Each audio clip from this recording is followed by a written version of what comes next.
Hi folks, this is Jake from Tier 3 Tactical. Today we're going to be talking about one of my most popular plans. It's called 6 Weeks of Muscular Growth for Functional Fitness Athletes.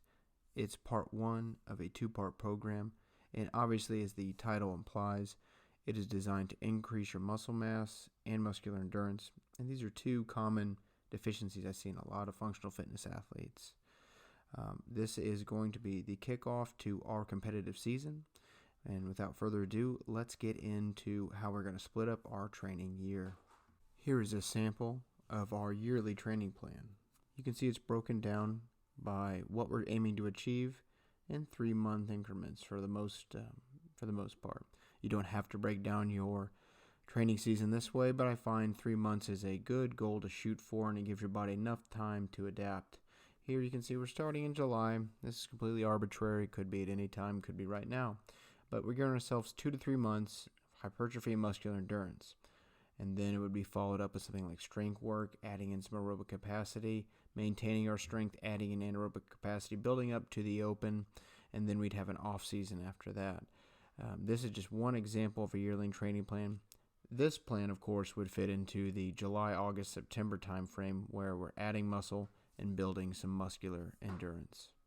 All right, let's get straight into the program. We're looking at week 1 here. As you can see, this is the general template for this program.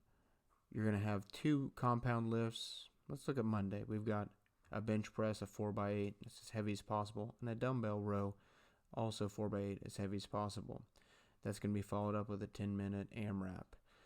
This pattern is going to continue for the full 12 weeks. We do substitute some exercises, and of course we do change the rep scheme, so that does keep training interesting and fresh. But here we can see week 2. There's the same strength work, the same movements. For a microcycle, I like to keep the same movements. I let your body get some practice with them and let you develop some neuromuscular capacity, increasing your strength with those movements, as well as actually building muscle tissue. Here you can see we've actually added reps. So we were at a 4x8 last week. We're at a 4x10 this week. Now this is a little different in the premium version of the program. That's going to be linked in the description below. Premium version I changed because I didn't exactly like this loading method. This loading method does work, and it worked well for my gym when we tried this out. But I preferred the premium version, which is why I've included it in that ebook. Definitely pick up a copy of that if that's something you'd be interested in. In week 3, we see it does go to 4x12, and in the premium version, slightly different, as I mentioned before. The WODs continue to be the same, and if we look at a Wednesday, we do continue to see those sprints at 100 meters in length. Now, it's incredibly important that I mention that you don't go max effort. You see RPE 8 there. That means rate of perceived exertion 8. It's an 8 out of 10 scale, so roughly 80% effort. You should not run full speed unless you're ready for it. Think of it as a 1 rep max. If you haven't been lifting heavy and then all of a sudden you try a 1 rep max, you will hurt yourself. It's the exact same thing with sprinting. You're going to hurt yourself if you don't get your body used to running in that manner. So make sure you pay attention to the notes and the workouts, and that'll keep you on track for this program. All right, we're looking at week 4 now. Now this is a big change to what we've been doing before.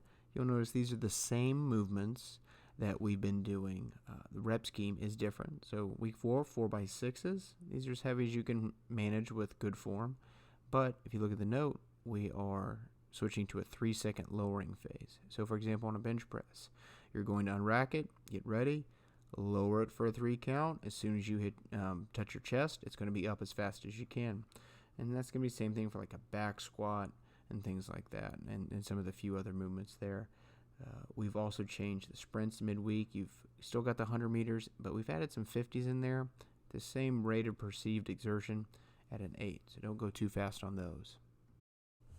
In week 5, we add a few more reps, and we do change a few things as well in the premium version of this program. It gets a little bit heavier each week rather than adding more reps. The volume does increase, and I also changed some of the lowering phase work. You'll see as well if you decide to pick up that program. But the WODs and the strength work continue to increase in difficulty, which is what you need in any good functional fitness program. You can't do the same thing every week. You have to increase, and you really have to push it to see any kind of change. So this does continue to increase in volume, and you should be probably around the same weight if you're doing the free version that we're talking about here in the video. But if you do have to drop it a little bit because there's more reps in each set, that is understandable. Here we are in week 6. This is the highest volume of this 6 weeks of the program in part 1. It's 4x10s with lowering, 3-second lowering phase. This is pretty hard, so make sure that you are doing your best to make a legit 3 count and not doing a fast count as you get tired. Sprints increase. The WODs continue to be about the same duration, about the same difficulty. And if you pay attention, you'll notice that the WODs kind of use the same muscle groups as that you worked in the strength portion. This is by design. This allows you to get a little bit more volume in those muscle groups, and that does account for a large chunk of hypertrophy.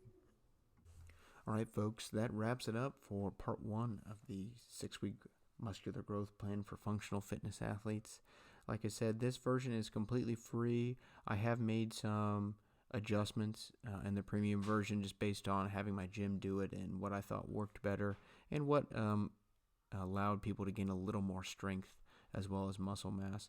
Both programs work well. The premium version just includes some tweaks that we learned having gone through this version of it. You'll still gain muscle mass, you'll still gain strength, and you'll still increase your WOD if you're diligent with your nutrition and recovery. So if you want the premium version, that's got some coaching notes, it's got the percentages you should shoot for, and the same kind of information that I give to my athletes in person or if I'm coaching them remotely online. So pick that up if you want that. Otherwise, if you're an experienced athlete and you feel like you like this program, give it a shot. I've had hundreds of people work through this program, and they really enjoyed it. So I hope you do too. If you like this type of program, check out the website, and I recommend signing up for our email list. We'll send out all the new articles every week, and please do subscribe to this channel. We're going to try to do a little bit more YouTube stuff so we can reach a larger audience. Thank you.